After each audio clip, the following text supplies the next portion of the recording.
Halo, apa kabar pemirsa? Senang sekali saya Wiki Adrian kembali menjumpai Anda dalam program Market Review, program yang akan membahas berbagai macam isu penggerak ekonomi Indonesia. Live streaming kami dapat Anda saksikan di www.idxchannel.com dan inilah Market Review selengkapnya. Ya, pemirsa, Kementerian Perindustrian menyatakan industri kreatif terdampak paling parah selama pandemi sebab di masa COVID-19 masyarakat lebih memprioritaskan pembelian kebutuhan pokok seperti makanan dan minuman.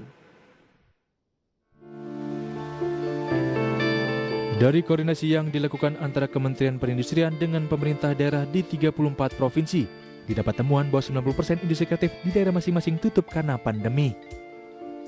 Namun yang cukup menarik, terdapat pelaku industri kecil menengah kreatif justru mengalami peningkatan omset hingga 200% selama pandemi, yaitu produksi mainan anak.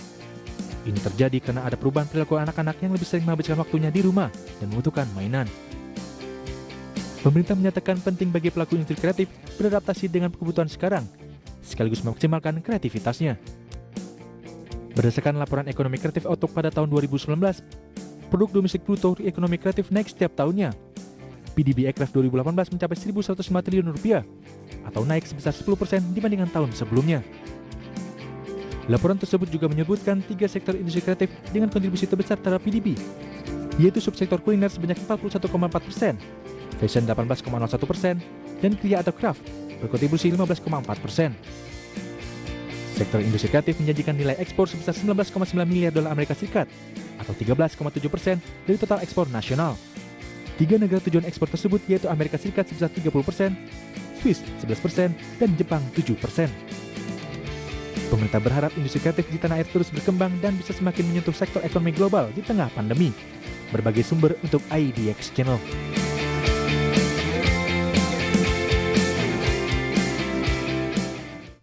Ya, pemirsa, bicara mengenai geliat dari industri kreatif di Indonesia dan bagaimana kontribusinya terhadap ekonomi Indonesia, beberapa data sudah kami siapkan.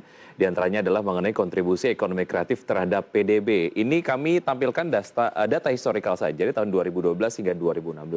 Secara kontribusi, datanya cukup fluktuatif dari 2012 di 7,41%, 2013 7,42%, sementara di 2014 ada di 7,43%. Sementara kontribusi dari ekonomi kreatif di tahun 2015 menurun menjadi 7,39%. Sementara itu di tahun 2016 menjadi 7,44%, artinya ada kenaikan dari kontribusi ekonomi kreatif di tahun 2015 ke 2016. Sementara itu berikutnya adalah mengenai 5 negara dengan kontribusi ekonomi kreatif terbesar. Amerika Serikat ternyata menjadi negara yang memiliki ekonomi kreatif yang memberikan kontribusi cukup besar terhadap PDB-nya sebanyak 11,12%.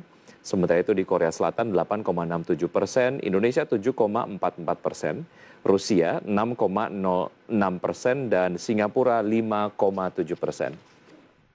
Kami kompilasi datanya dari Badan Ekonomi Kreatif tahun 2017. Dan data berikutnya adalah mengenai 5 besar kontribusi subsektor ekonomi kreatif. Untuk kuliner memberikan kontribusi 41,4%, fashion 18,01%, sementara itu kriya sebanyak 15,4%, TV dan radio 8,27%, sementara itu penerbitan 6,32%. Kami juga kompilasi datanya dari Badan Ekonomi Kreatif 2017.